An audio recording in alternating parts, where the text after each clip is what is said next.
Hubung kadar caruman majikan kumpulan wang simpanan pekerja KWSP dinaikkan kepada 20% menerima pelbagai reaksi umum.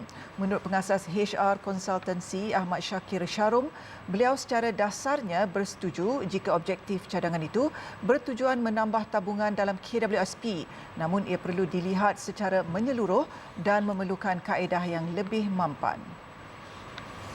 Ahmad Syakir berkata beliau yakin ramai majikan yang tidak bersetuju dengan cadangan itu, terutama sektor PKS yang kembali pulih dalam transisi endemik selepas lebih 2 tahun bergelut daripada impak COVID-19. Bagi majikan, perubahan itu akan memberi kesan kos langsung yang lebih tinggi dan terpaksa menanggung kerugian dalam perniagaan.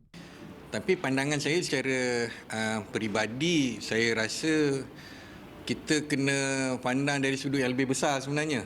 Mungkin dari sudut short term mungkin dia solve the problem lah. Tapi dalam masa yang sama kita takut nanti apabila majikan ni bila dia tengok dia kena tanggung kos yang lebih. Jadi takut the cost of doing business pun akan bertambah. Jadi apabila the cost of doing business ni bertambah, jadi macam mana dia nak cover cost tu, dia naikkan harga barang. Bila dia naikkan harga barang, dan dia jadi pusingan dia tu jadi harga barang akan naik. Jadi dia tak selesaikan masalah lain pula.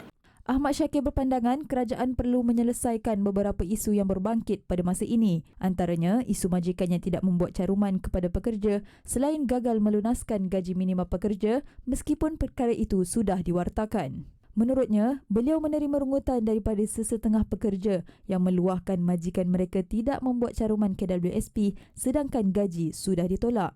Beliau berkata, selain menguatkuasa gaji minima, tumpuan kerajaan juga perlu diberikan untuk menambah baik ekonomi negara. Usaha itu sekaligus akan melonjakkan aliran tunai pekerja yang seterusnya dapat menyokong gaji dan faedah yang lebih baik kepada pekerja. Dalam isu ini, saya berpendapat fokus patut diberikan dalam